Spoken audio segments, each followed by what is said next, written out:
Қариямыз қамсыз болса, қартайғанда өзім де қамықпаспын дейтін қадірменді көрермен. Ұлттық арна назарларыңызға берекет кілті бейнет бағдарламасын ұсынады. Сіздермен бірге мен Нұрхан Қадырбай алдағы 10 минуттың ішінде төмендегі мән-жайды бірге анықтайтын боламыз. Отандық зейнетақы жүйесі қашан және қалай қалыптасты? 3 деңгей туралы не білеміз? Жарнаның түрлері қандай?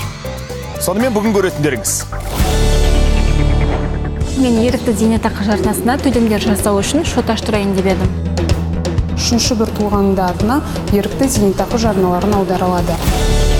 Осыдан тура 20 жыл бұрын Қазақстан Республикасындағы зейнетақы туралы Қазақстан Республикасының заңы қабылданды. 1997 жылдың 20 маусымы дәл осы уақиғасымен біздер үшін елеулі.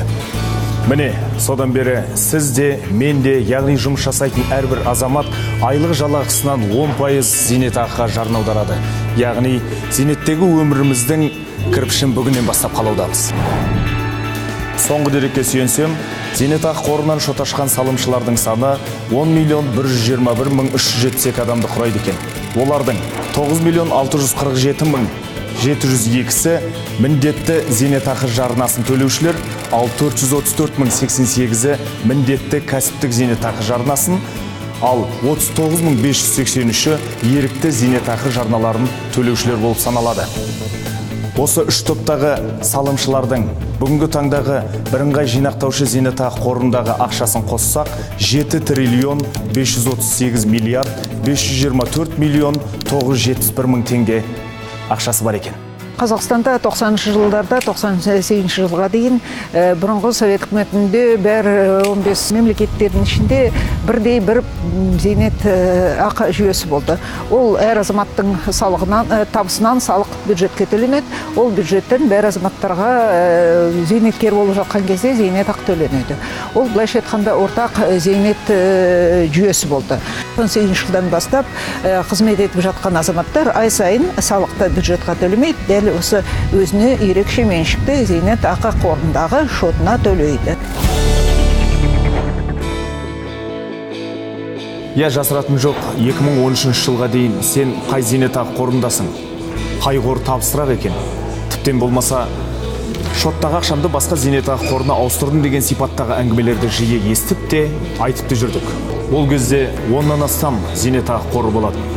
Ал 2013 жылдың 22 тамызынан бастап қызмет етіп жүрген әрбір азаматтың терезесі бірақ сәтте теңелді. Өйткені бәріміз сол сәттен бастап бірыңғай жинақтаушы зейнетақы қорының салымшысы болып шыға келдік. Иә, бұл еліміздегі зейнетақы жүйесінің 3 деңгейінің алғашқысы болатын. Ал екінші деңгей әрбір еңбек етуші адамның зейнетақы қорына ай сайын аударатын жарналарына негізделген жүйе. Ол зейнетақы қорындағы ақша әр азаматтың енді ерекше шоты болғанмен, бірақ бір қолдан ұлттық банктың арқасынан олар инвестиция жұмсайды. Мемлекеттік құнды қағазда, шетел құнды қағаздарға, бизнес компаниялардың құнды қағаздарына. Үшінші деңгей ерікті зейнетақы жарналарына негізделген жинақтаушы жүйе. Бұл ерікті жарнаны Қазақстан Республикасының кез келген азаматы қалауы бойынша аудара алады. 2017 жылдың 1 қазанындағы жағдайға сәйкес қорда 7,5 триллион теңге зейнетақы жинағы бар. Жыл басынан бергі таза инвестициялық табыс 462 миллиард 189 миллион 697 мың теңгені құрауда. Бұл дегеніміз қордың зейнетақы активтерінің табыстылығы соңғы 9 ай ішінде 6,7% құрады деген сөз. Егер бұл аралықтағы инфляция деңгейінің 4,2% екенін ескерсек, салымшылардың ақшасы айтарлықтай өскенін байқауға болады. Тағы бір айта кетерлігі, әлемнің ешбір елінде зейнетақы жинақтарының сақталуына кепілдік беретін мемлекеттің тікелей жауапкершілігі жоқ. Тек біздің елде ғана құнсыздану деңгейін ескере отырып, нарықтағы қаржылық тұрақсыздық есебінен зардап шеккен салымшылар зейнет жасына жеткен кезде бюджеттен бір реттік өтемақы ала алады. Бірыңғай жинақтаушы зейнетақы қорына аударылатын жарналардың 3 түрі бар. Біріншісі міндетті жарналар, екіншісі міндетті кәсіптік жарналар, үшіншісі ерікті жарналар болып табылады. Біріншісін әрбір салымшы өзі аударады. Қазір республика бойынша мемлекеттік зейнетақы жарнасын ең белсенді төлеуші азаматтар Алматы қаласының тұрғындары екен. 1.695.937 салымшы бар. Екінші орында Оңтүстік Қазақстан 979.466 адам. Үштікті Қарағанды облысы толықтырып тұр. Мұнда 720.088 салымшы бар. Сәлеметсіздер ме, құрметті студенттер? Гүлайым Салғараева 14 жылдық еңбек өтілі бар тәжірибелі ұстаз. Зейнетақы қорына аударылатын жарнаның өзі үшін құйылып жатқан инвестиция екенін түсінеді. Мен осы Қазақстан Республикасындағы зейнетақы қорына сенемін. Яғни қамсыз қарттық шағымызды ойлайтын болсақ, қазірден бастап жұмыс жасауымыз керек. Яғни сол жұмысымыздың зейнетін сол қарттық шағымызда көреміз деген ойдамын. Байқап отырғанымыздай Гүлайым Салғараева жинақтаушы зейнетақы жүйесі аясында ғана салым салушы болып табылады. Демек, зейнетке шыққанда қолына тиетін зейнетақысының мөлшері тікелей осы зейнетақы жинағына тәуелді болмақ. Осы орайда айта кету керек. 2020 жылдан бастап Гүлайым Салғараева сияқты қауіпті емес әрі денсаулыққа зияны жоқ жерде жасайтын әрбір қызметкерге жұмыс беруші айлық есебінен 5% көлемінде жарна төлеп отыратын болады. Зейнетақы жарнасының екінші түрі, яғни міндетті кәсіптік зейнетақы жарнасы зиянды өндірісте, денсаулыққа қауіп қатері басым қызметте еңбек ететін жұмысшыларға төленеді. Ол кәсіптер мен кәсіпорындардың тізімін үкімет өзі бекіткен. Жұмысшының денсаулығына зиянды және де қауіпті кәсіптер қатарына медицина қызметкерлері, оның ішінде яғни лаборатория қызметкерлері, флюорография қызметкерлері және де тағы басқалар кіреді.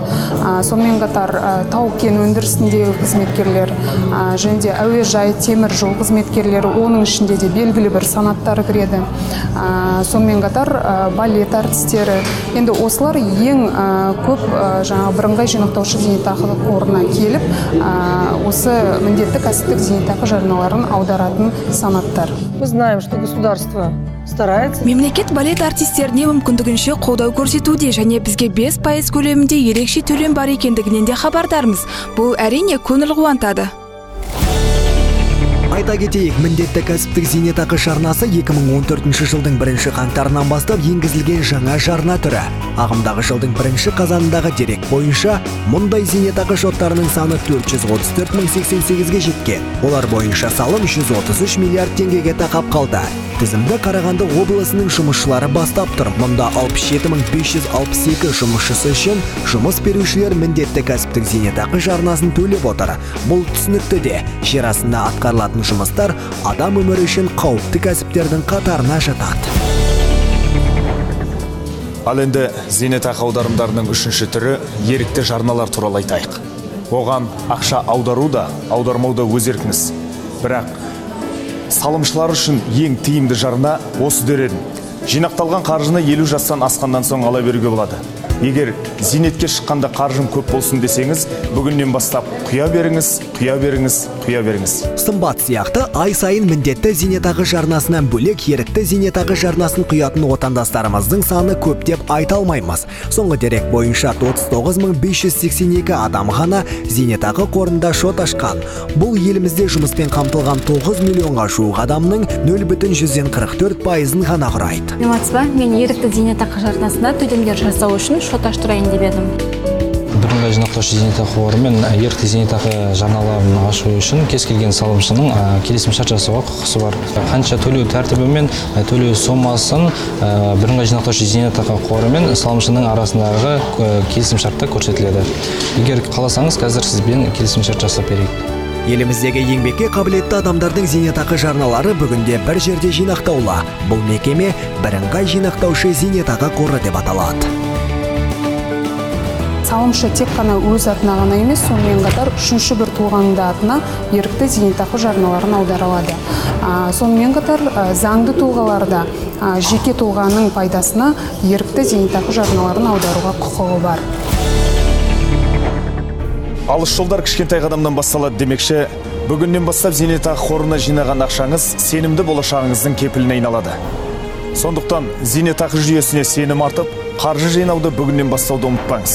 Бүгінгі айтарымыз осы, берекеттің кілті бейнетте.